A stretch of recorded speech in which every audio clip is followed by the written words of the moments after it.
Today we're going to load up some 158 grain Hornady XTP bullets and 357 Magnum, and we're doing them on the Lee Classic turret press. That's coming up next here on Jesse B Outdoors Reloading.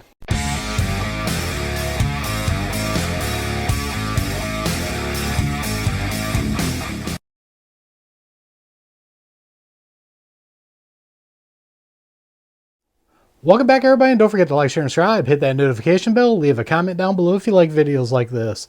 So, like I said, we're loading up some 357 Magnum here on the Lee Classic turret press. Here are the bullets that we're going to be using. The XTPs are an excellent bullet, great for all-around shooting. We're going to do that, and we're going to use some H110 powder, one of the best Magnum powders out there is. Then also we are going to use... You guys are going to laugh when you see this package, but I got these in a reloading haul. We've got some. These ones are small pistol. I grabbed the wrong ones. Let me grab the right ones here. Here we go. These are some CCI Magnums. Look how old these are. And I think, yeah, these ones are Magnums too. I picked these up in a reloading haul a long time ago, and we're finally getting around to using them, so I figured, hey, we'll use them in this video. So let's get the camera set back up here and get reloading these. Alright, as always, if you guys follow the channel, we are going to reload it from 25 rounds. Actually, 24. I had to load in one round to get my diet set up here for these.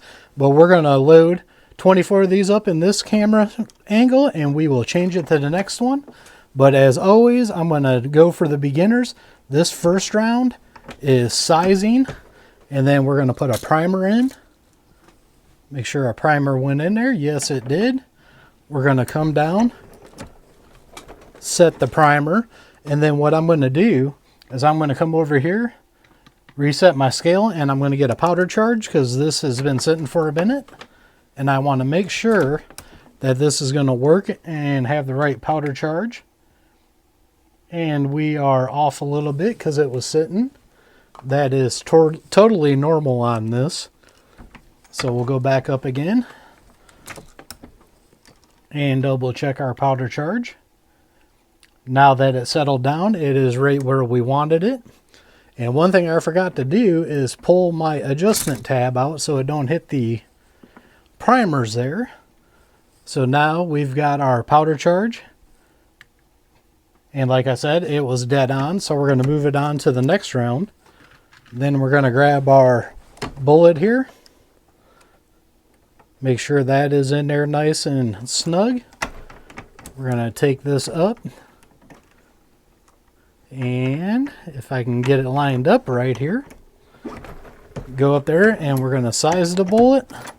And then we're going to crimp the bullet. And right there is our first round.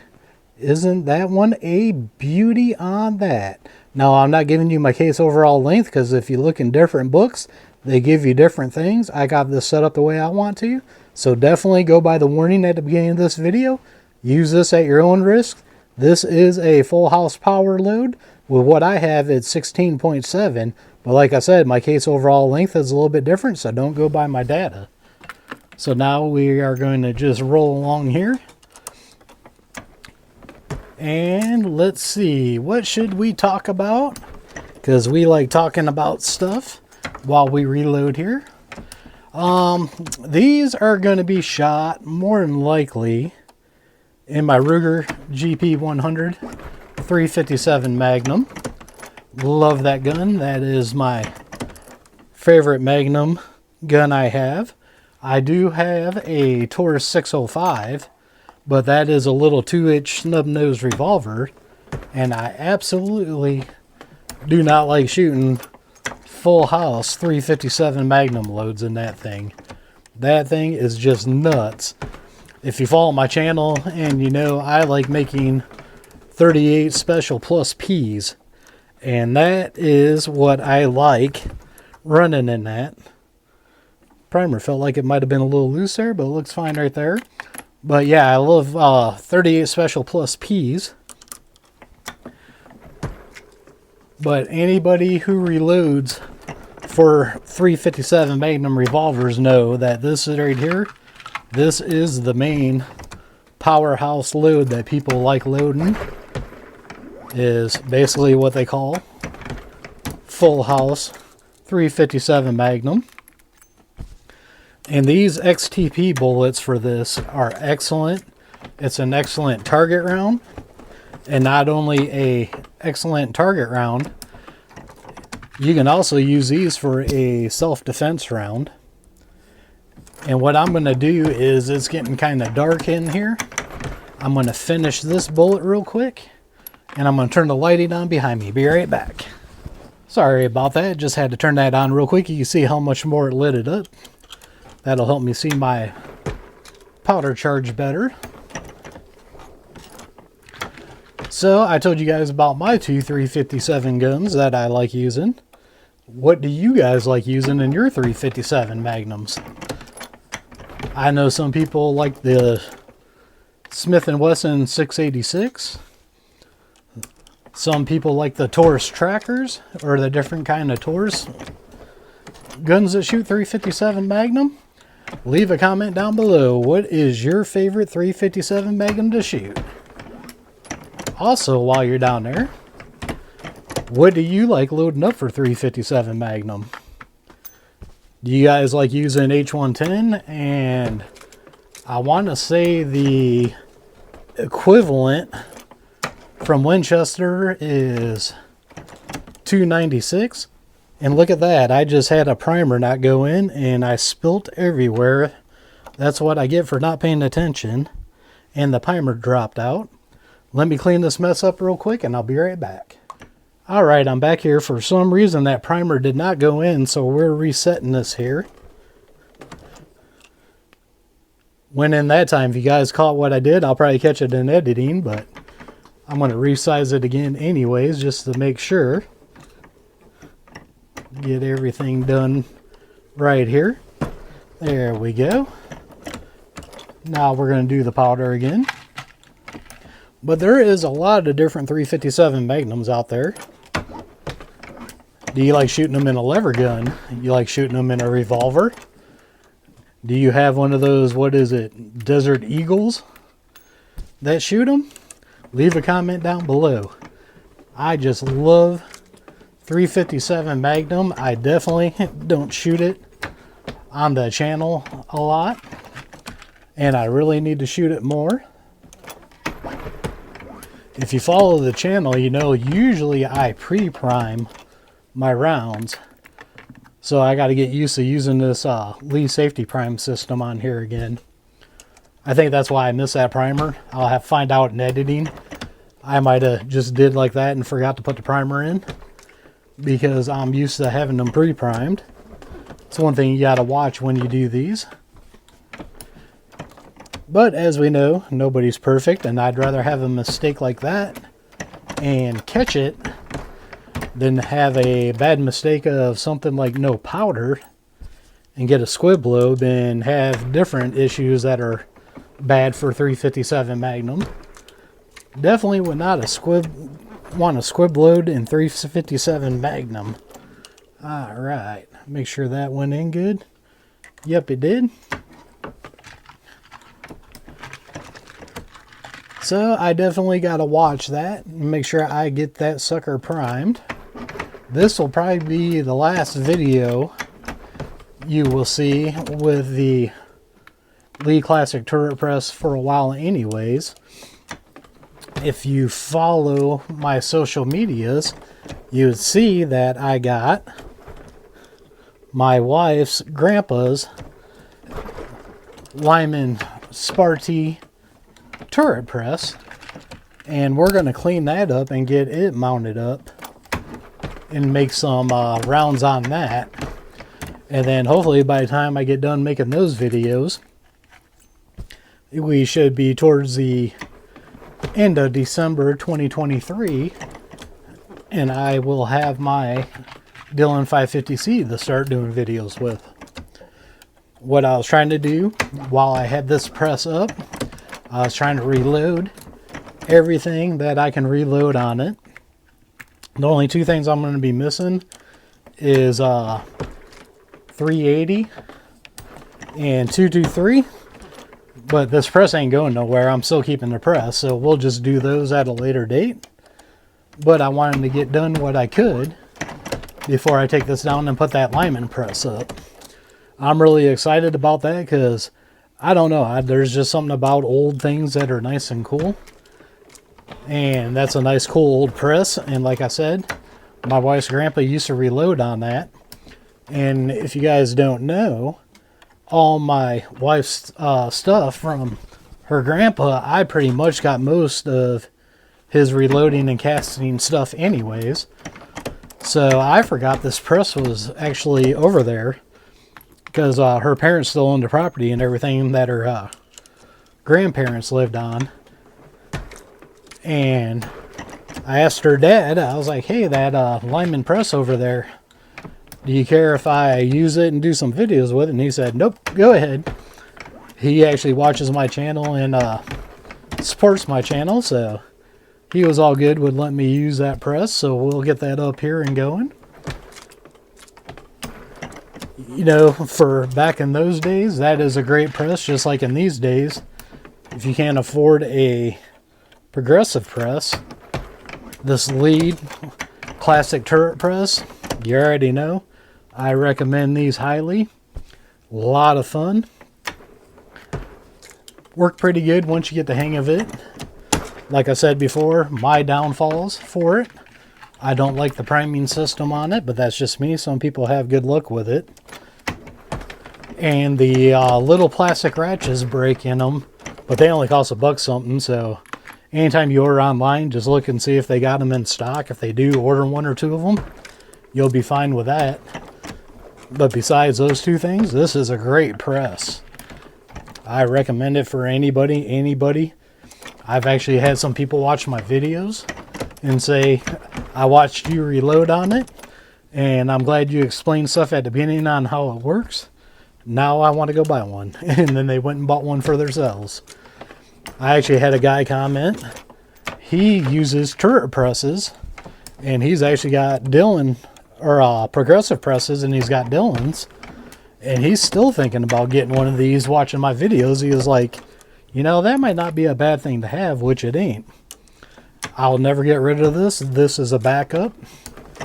Actually, it's a backup right now because my main progressive press, my lead loadmaster right now, isn't working right. So that's why I got this up and going for this. Awesome backup press. Awesome main press. Just gotta love it. Well, we're coming down. Getting ready to finish up our first 25 rounds here. And then what we will do is do a powder check when we get there. And switch the camera angle. Not in that particular order. We'll do that a little bit backwards. I can't tell if a primer flew out of that or not. There's one in the cup. But like I said, I like giving you guys a couple of different angles to see these. And watch how this press works. So this one here will be our last of the 25.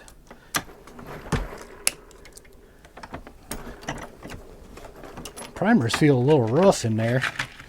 These are old primers. Shouldn't be nothing wrong with them. But I guess when we get these out and shoot them, we will find that out. Gonna switch up the angles. I'll be right back. Alright, we switched camera angles now, and what we're gonna do, this is gonna be the first round we're doing this way. And it looks like I need to move the camera over just a tad bit so I don't bump it.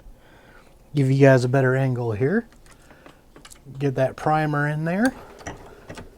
And we are going to get our powder charge once again. And one thing I'm going to do that's going to take me a minute on this, after we check our powder charge, is I'm going to check my overall length. Because on my overall length on the other ones that I just did, I was a tad bit longer than I wanted to be. So I'm going to shorten that up here while we're doing this. So I'm just going to bring you guys along for the ride here. Alright, we got that settled back in where it needs to be.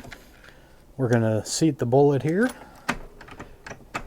And this is going to be where I'm going to do a quick measurement here.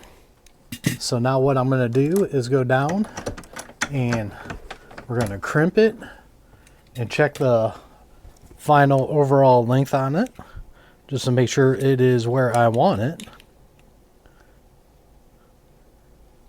And that time we are pretty close. Just going to back it out a smidge. We'll load another one up here. This is where, when you think everything is set up the way you want it, I would definitely rather it be a tad bit long like it was though than short. So I'm going to end up checking it one more time here. Get our powder charge. Get our bullet seated. Bullet crimp.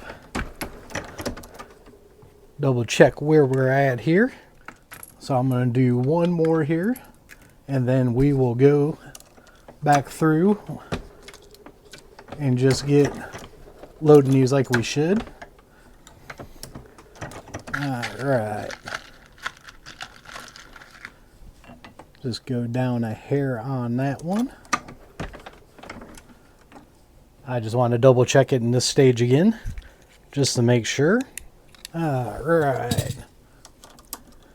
That time we were just a tad bit under. This is one thing about when you're being really picky. I don't know why I'm so picky about 357 Magnum, but as long as you're not too far off, you're okay. Get that up in there, and we're going to do this one more time. And then once we get it set back up the way I want it, we will crank them out big time again. It's like right on the edge. I'm being a little bit too picky here, but that's what happens sometimes. Do you guys ever get picky about that with your, even though they're only practice rounds, get a tad bit, little bit carried away with them? I do that sometimes. That's the way I'm getting with these here. If I'm within like a tenth, I usually don't worry about it. But I was a tad bit long, and then I was a tad bit short. This one right here I'm going to roll with. We're going to keep it right there where that's at. That is within very good means on that. So now we're going to crank these out. So let's see, what are we going to talk about on these 25? Let's keep talking about revolvers.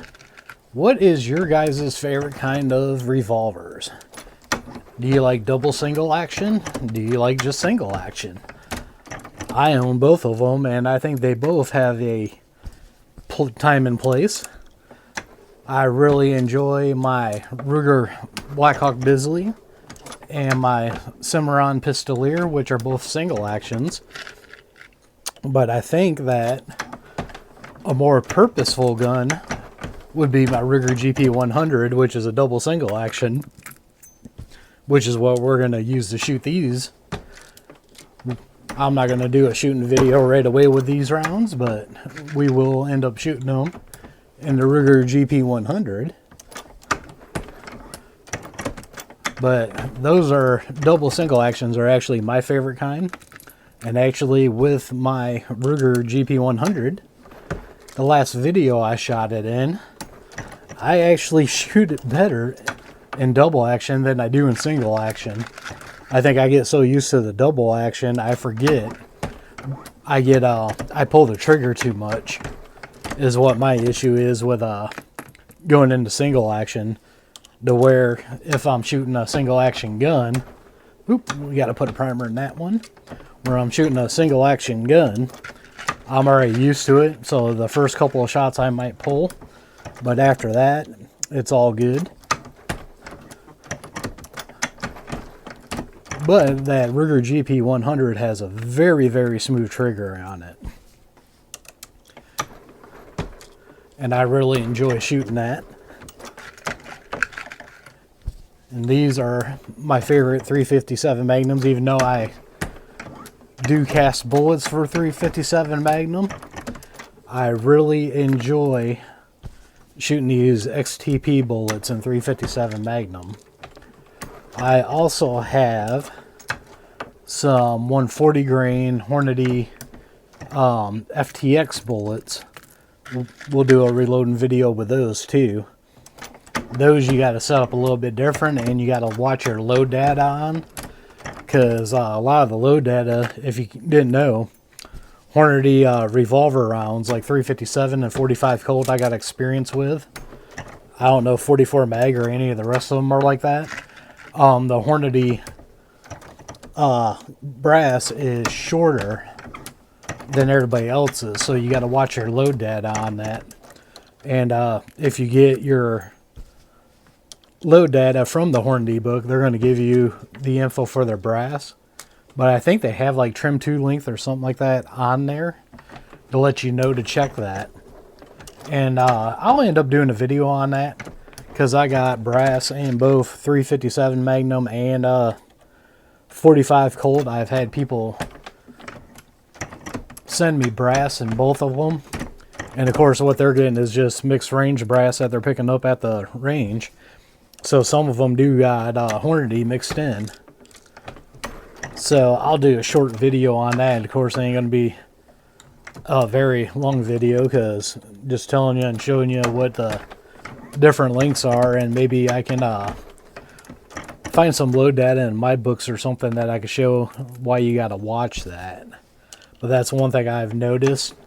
I'm pretty sure I think 44 Magnum is that way, because my brother-in-law, he hunts with a 44 Magnum. He's got a 44 lever gun, and then like I said before, he bought that I think it's a Raging Judge, or not Raging Judge, but Raging something Hunter, something like that, in 44 Magnum. And I know he uses Hornady rounds for those, so more than likely, if I remember right, I think they are set up the same way. So you definitely want to watch that. I'll see if I can figure out all the rounds that are like that. I'm pretty sure the 38 specials I have in both, they don't do it in 38 special. They only do it in their longer ones. So I'm going to say 357 Magnum, I definitely know. 45 Colt, I definitely know. So I'm going to say more than likely 44 Mag is that way. But now that we got crews in here, we're knocking these out pretty quickly. After I got my seating depth to where I wanted it. That's one thing I think is weird with the load data that we're using with this one. Two of my books have the case overall length, I think at like 1.590. And then the load data I'm using is case overall length of 1.580. Oop, and I got stuff falling down here. Gotta love having the old rickety desk to reload on here. Not quite sure why that is, but if I do like I normally do, and I go by the canalure, more of the brass is in the canalure with the load I'm using, the 1580. So that is why I'm using that load data, because the way people always told me to do revolver rounds, I was always told to go to the top of the current groove or the top of the canalure, and we'll try to get there. I probably can't focus in at my camera angle real quick, but we're right towards the top of the canalure on that, so that's why I use that load data. It's because that's what I was told. And like I've always told everybody, you know, do your own testing and everything. I have shot this round before. Oop, we just had a primer go on the floor. This is one thing I don't like about this priming system. But that's why I tell everybody to do their own load data and stuff, because every gun and everything's different, so don't ever go by anybody's online. I'm going to cut away real quick and figure out why this primer ain't working. I'll be right back. Alright, sorry about that. I got a primer to come out here. That's one thing I always say that sucks about this priming system. If my hands weren't bugging me, I would have had them pre-primed already. But when you get down to the last two, which that was one of them because we had the one fall on the floor, which I picked up. I just haven't done it yet. So this one right here is going to be actually the last one that's in this safety primer. See if it comes out.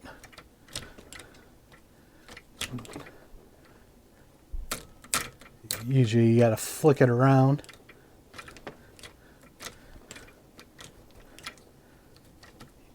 Yeah, see, it's not coming out. This is one thing I hate about this thing. And I don't like this system. So I'm going to take that down. I'm going to bring this down a little bit. And what I'm going to do is grab the one I got off the floor. We're going to load this one here. Get this loaded up. And then I'm going to probably just open up this primer system. Try to get that one out here. And I'll get that figured out, and then I'll come right back with you guys. Oh, never mind. Here it comes. I'm just going to put this in the cup like I did the other one. Some people really don't like it when you touch the primers. They think it contaminates them. I've never had an issue with that. So I'm not worried about contaminating them. I think the old ones might have been that way. But I've never had an issue with it. So this is the last bullet here. I will get this finished up and we'll go back up on top and finish this video out. So we made up 50 rounds here of the XTP Hornady 158 grain bullets and 357 Magnum. Hope you guys enjoyed this video. As always, not everything goes nice and smoothly, as we saw in this video. We had a problem where I missed a primer because I'm used to hand priming these and lost some powder. And then also I got to show you guys that I already threw it back up there. One of the things that I don't like about the Lee Safety Prime, it works good when it's full, but when you get down to the last 2, 3, and the last round, sometimes you have issues like that where it won't shoot the primer down. But like I said, my hands are bugging me, so I was using that priming system. But that's the way it goes sometimes. But now we got 50 rounds of these made up. And you can see it goes pretty smoothly on the Lee Classic turret press, except for that priming system. Other people, I think, might have a way to modify that. I'm not sure. Something I never messed with. I just always hand primed. What I am going to look into, though, is I think I'm going to look into a bench primer like the RCBS. If you guys use a bench primer like a Lee RCBS or anything like that, leave a comment down below. Let me know what you use and why you like it. So as always, don't forget to check the links out down below. Down there I have links to Axle Hearing Protection, Gators Eyewear, and a bunch of other companies I like dealing with. Some of them got discount codes to save you guys money. Some are affiliate accounts that do help out the channel. So don't forget to like, share, subscribe, hit that notification bell, leave a comment down below. We are One Nation Under God, and I'll see you all on the next one.